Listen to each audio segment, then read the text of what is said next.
Thank you, brothers and guests. What a tremendous honor it is to stand before you tonight as the 69th Regent of Sigma Nu. As I've thought about stepping into this role, I've thought back at all the incredible brothers who have held this role before me. To say that I'm humbled, that would be an understatement. Before I ask Maury to come back up so that we might acknowledge his leadership as our 68th Regent, let me share some observations with you that Grand Chaplain Drew Loxton offered about him in Birmingham earlier this year. And some of you are going to hear this for a second time today. During his comments, and I'm paraphrasing, Drew noted Maury's genuine interest in everyone he meets. Maury's uncanny ability to meet people where they are and offer them what they need most in the moment. Drew noted how Maury leads with honor and humility. And without hyperbole, Drew noted that Maury has exceeded at every role that God had given him. Son, brother, husband, father, uncle, Auburn alumnus, Sigma Nu, engineer, division commander, grand chaplain, vice regent, and regent. And I might add, to the chagrin of one Jason Lyons, Maury is the greatest advocate and promoter of steel pipe ever. They say you should learn something new every day, and while I was reminded earlier today of Howard's obsession with polishing silver, I had no idea that Maury had an obsession with the vacuum cleaner. Needless to say, Maury has continued the tradition of great regents and leaves big shoes to fill. He has been a great friend for almost 20 years and has been a trusted mentor the last 2 years. So Maury, if you'll come up.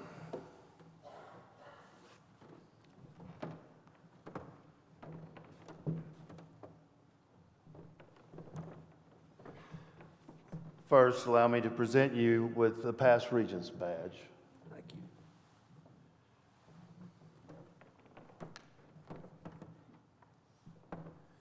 And on behalf of the fraternity, the certificate of appreciation for your leadership of our fraternity. Thank you so much.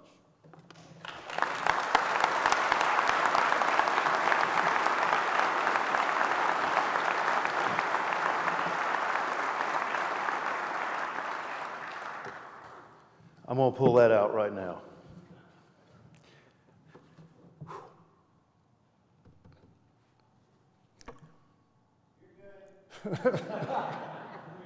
You hope. I'm going to get the hard part of this out of the way first. And I know my kids had it over-under about how long this would take, but I'll get through it. Maury and Ben Butel and I have a ongoing competition, I think, over who can get emotional the fastest. So I want to introduce my children and my grandchildren, so let's start there. For many years, our kids made the biennial trip to Grand Chapter, and they are familiar with what Sigma Nu means to me and why I have volunteered for the fraternity for almost 40 years now. Allow me to introduce them, and I ask that they stand when I do. First, Christina and Nick Kinzer, and their daughters, Harper and Avery. Christina is a Zeta Tau Alpha from Middle Tennessee. Our son, Stephen, is here. Unfortunately, his wife, Sally, and their 2 children could not. Will, who will be entering Mississippi this fall. Boys, don't mess it up. And Maggie could not be here. Will is at Ole Miss for orientation, and Maggie and Sally are at a lacrosse tournament in Atlanta. Stephen is an Epsilon Xi, and Sally a Tri Delta from Ole Miss. And then our youngest daughter and her husband, Laura and Bryce Bynum, and their 2 children, Lucas and Olivia. Laura is a Kappa Delta from the University of Tennessee at Chattanooga. They've all sacrificed along the way to allow me to serve the fraternity, and I appreciate their allowing me to do so. I would also like, y'all may sit.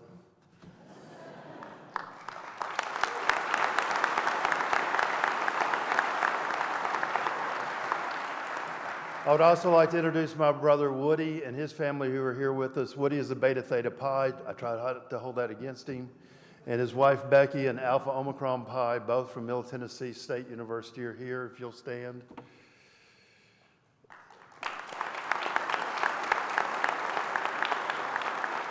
My nephew and godson, Christian, a recent graduate of the University of Tennessee and a proud member and past chapter president of Beta Upsilon Chi, and Anna, a rising junior at Tennessee and a proud Chi Omega gene.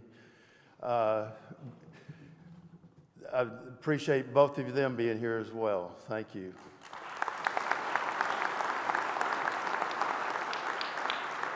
Woody grew up with me being a volunteer in the fraternity and then had to put up with me as a business partner volunteering for the fraternity. So I thank you for your patience over the years. I'm blessed to have my mom here with us tonight, Mary Kay. Mom is a Kappa Kappa Gamma from Indiana University, and she and my dad, Beta Eta 953, he was going to shoot me on that one, both grew up in Louisville.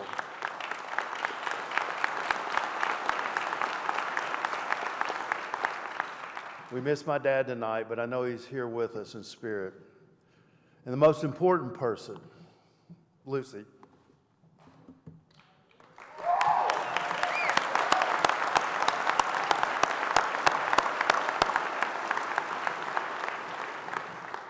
Lucy has endured my many adventures through politics and all my various volunteer leadership roles.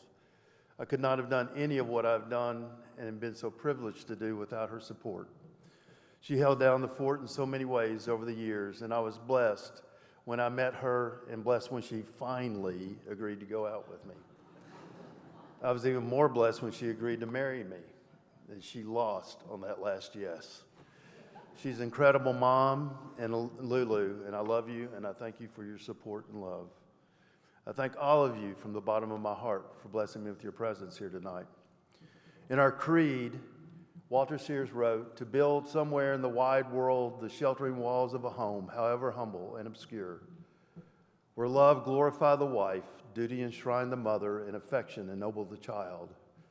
There's little doubt in my mind that Sigma Nu has made me a better father and husband and son than I otherwise would have ever been without the virtues and values of this fraternity. I'd be remiss if I did not also introduce some special friends who are here tonight. Let me start with one of my closest pledge brothers, John Torr. I also want to welcome two other Beta Eta alumni who are with us tonight, great friends Louis Accarino and Brett Ronk, and our Lieutenant Commander Isaac Baker and Joe Arrett, who are here to represent the chapter. There are two others I want to recognize in a minute. Thank you, brothers, for making the effort to be here tonight. It means very much to me.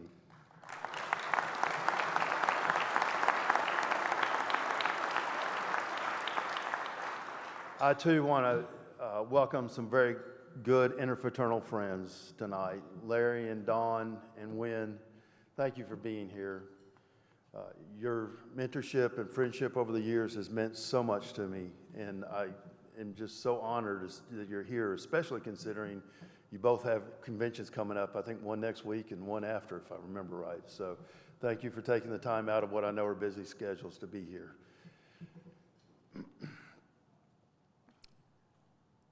I want to thank everyone here who took the time to be here. And at the risk of mentioning so many other brothers in this room who mean so much to me, I have to thank two brothers who've put up with me the longest. The fact that I'm standing here tonight still shocks me, because when I walked out of my first housing corporation meeting as a new initiate, I looked at our commander, Perry Griffith, and I said, "You think I'm going to get trial coded for what I said in there tonight?"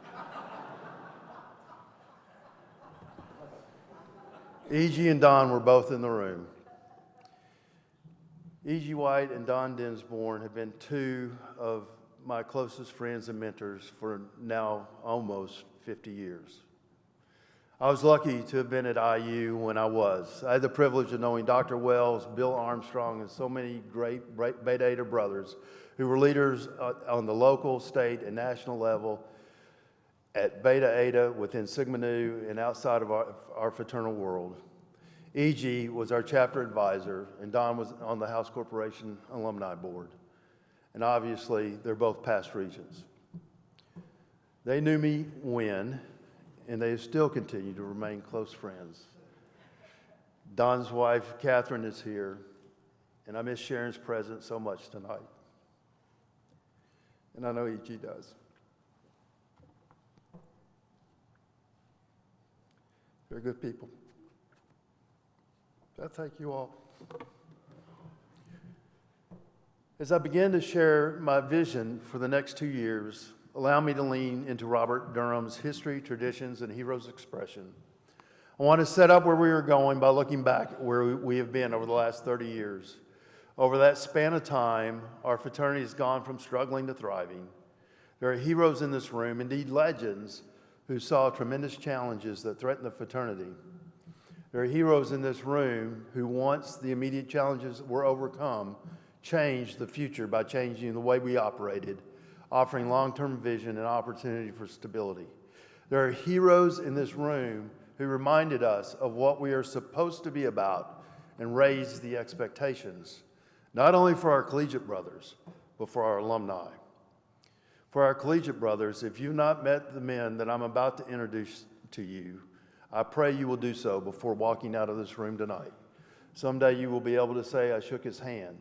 That may not seem important right now, but I want to tell you, one day it will. Let me start with the heroes who saw that the fraternity was on a challenging path and stepped in. Our alumni brothers know these men, but I want our collegiate brothers to know as well. I'd like to ask Mike Long, E.G. White, Danny Rodriguez, and Howard Pickett to please stand. Brothers, these men recognized that Sigma Nu was headed in a very challenging direction.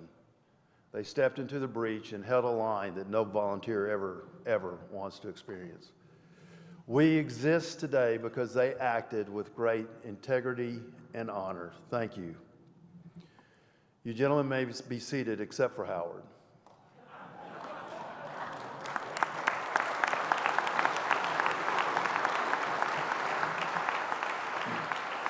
I got Howard in a fishbowl. I got him right where I want him.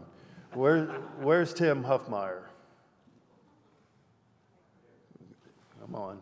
You know the drill now. Stand up.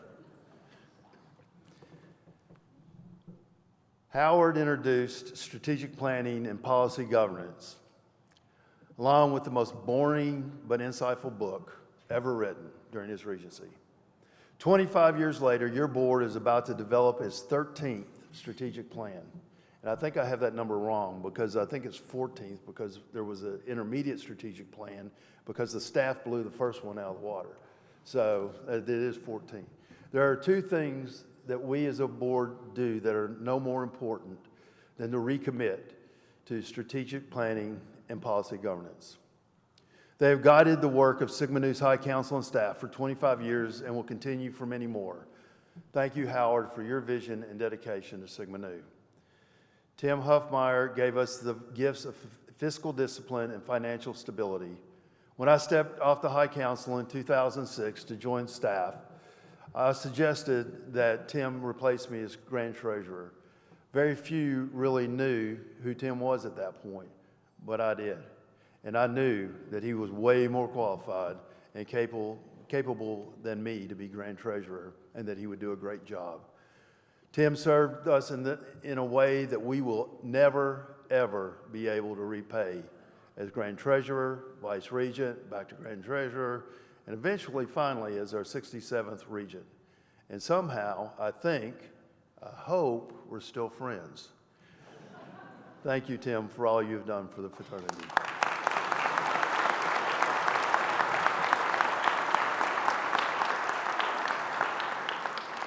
Finally, and certainly not least, I'd like to ask Robert Durham to stand up. As we learn to plan and operate more efficiently while becoming financially sound, Robert had a bold vision on how we should serve our collegiate brothers better. He challenged the fraternity to focus on the chapter experience. He challenged us to evaluate how we benchmark our chapters. He challenged us on how we deliver leadership development to our commanders and our chapter leadership.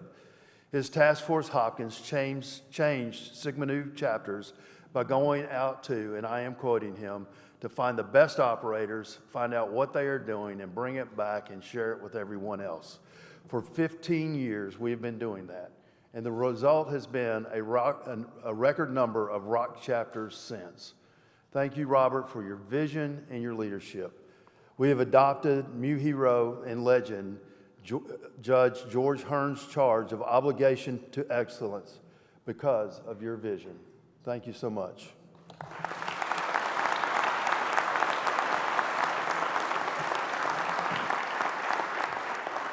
Let me note that none of these brothers operated in a vacuum, and I personally want to thank all the regents, high council members, and countless other volunteers who helped these brothers lead us to where we are today.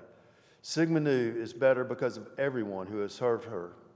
I also want to thank all of the Sigma Nu Educational Foundation chairmen, board members, and volunteers for all they have done to begin all the same transformational work. If you have served as regent, on the High Council, as a chair of the foundation, on the foundation board, or in volunteer capacity for the fraternity or the foundation, I ask that you please stand so we can acknowledge your contributions to the Legion of Honor.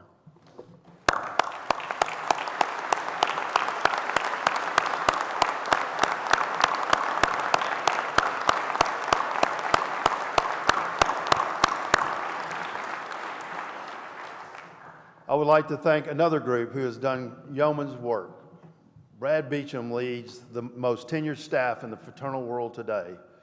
We have been blessed with dedicated brothers who have been there and are the backbone of our fraternity. I would like to thank all the brothers in the room who were staff or are staff to please stand, and let's thank them for all they have done and are doing to further the mission and vision of Sigma Nu.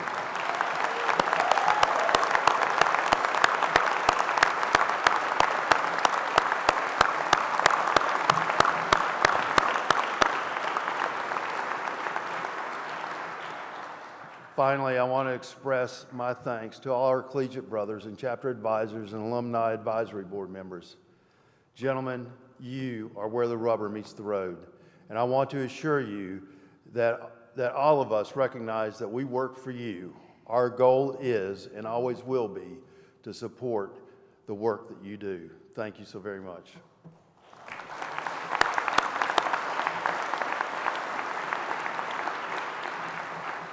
Let me share why I introduced you to my heroes from the past 30 years. For about the last 8 months, we've been throwing a phase around in our High Council meetings, and that phase is inflection point. One definition of an inflection point is a time of significant change in a situation, a turning point. My brothers, Sigma Nu is at an inflection point.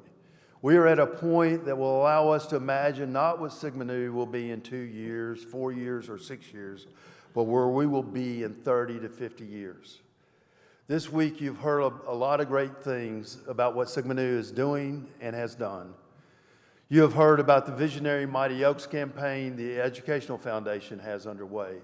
You've heard of about a few of the projects we are working on for the future, including the revamped LEAD program. The hard, grinding, will we ever get to the end of the road work of the last 30 years has brought us to this inflection point. Yes, brothers, there is a light at the end of the tunnel, and I am here to tell you, it is not a train.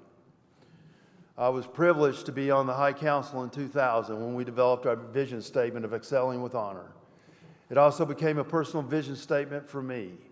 It calls us, through the noble ideals of our founders, to be the very best that we can be, to lead with the virtues of love, honor, and truth, to choose the harder right over the easier wrong. My brothers, the light at the end of the tunnel is the light of choice. We can be bold or we can be timid. We can choose to recommit to excelling with honor, or we can sit on our laurels and pat ourselves on the back. We must always remember where we have come from and the lessons learned. Now, though, the time is to begin opening new doors and doing new things, focusing our energy on what is next. Tonight, I am asking you, in recommitting to our vision of excelling with honor, In doing so, we will be embracing a bold future made possible by our brothers introduced a few minutes ago. By doing so, we will honor their work. We have an opportunity that few have had over the history of our fraternity, or frankly, in many fraternities. Let us embrace the opportunity with a vision worthy of our founders. With that in mind, I'm going to ask the High Council and staff to support the following initiatives to set an agenda for the future. I've asked the brothers involved to work with Brad and our incredible staff team to help us to develop a vision to continue excelling with honor. With the idea that the fraternity, in particular the High Council and staff, is here first and foremost to serve our collegiate brothers and alumni, we will continue with the idea that Maury committed us to this past biennium. We will provide the finest collegiate and alumni experience in the fraternal world. With that goal in mind, I've asked past Regent Robert Durham and Vice Regent Michael Berry to lead Task Force Hopkins 2.0. Their charge is to review our resources and how they have changed over the last 15 years to ensure that we are still offering cutting-edge resources for our chapters, looking at specific needs of our small chapters and our large chapters, ensuring that each gets the specific resources necessary for a quality experience for all of our members. I've also charged them with looking into how we keep our junior and senior members engaged.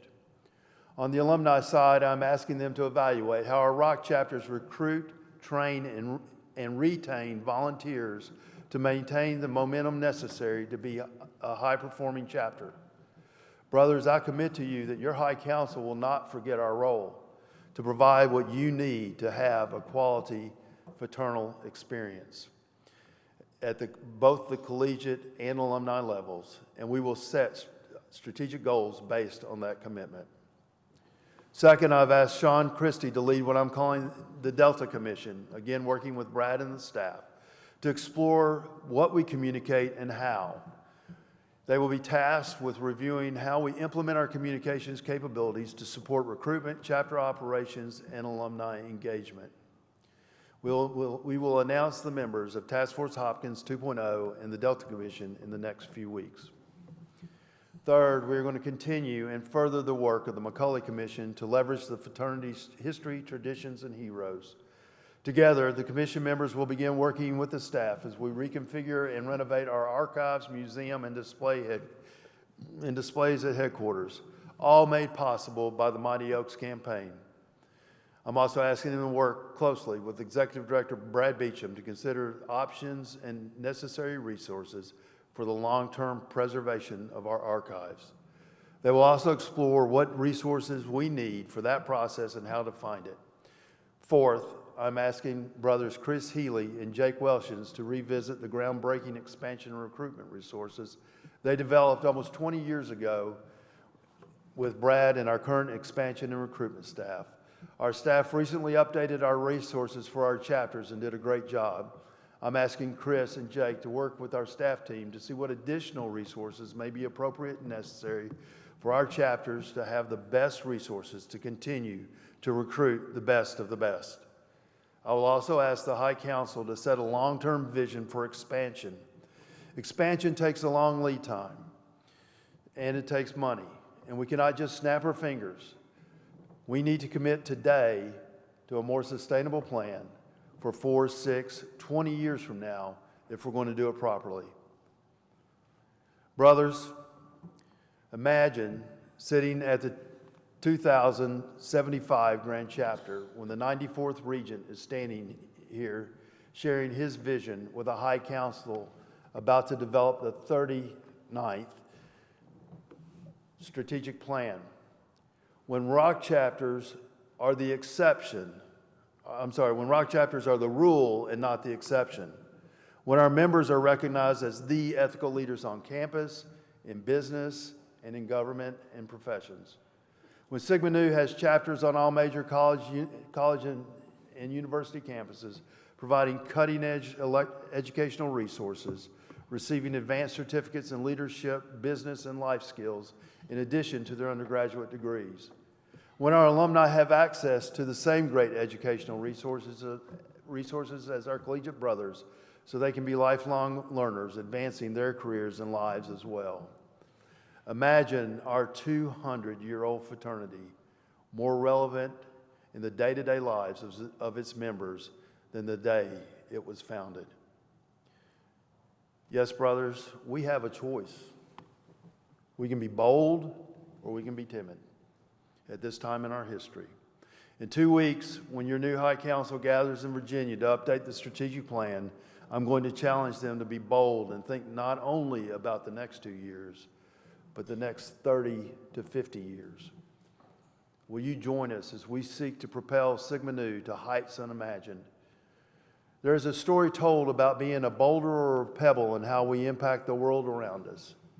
Whether you want to be a boulder and make a big impact or a pebble and make a small impact, offer what you can. I want you to know that we need you and we will find a place for you to help us. We need your time, your talent, and your treasure. Not one, but all three. Be a pebble or be a boulder. Just commit to be something. By offering what you can, we can leverage it for the future of Sigma Nu. We can leverage it in forms of resources for training up the next generation of ethical leaders. We can leverage it to train up leaders for our country and our world whose values are built on the foundation of love, honor, and truth. Brothers, Bill Courtney likes to share with our commanders that courage and honor are fleeting values. In today's world, they truly are. I ask all the brothers in the room to please stand up and join your High Council in reciting the creed as we commit to lead Sigma Nu with honor and courage. To believe in a life of love, to walk in the way of honor, to serve in light of truth. This is the life, the way, and the light of Sigma Nu. This is the creed of our fraternity. Thank you for allowing me to serve as your 69th Regent.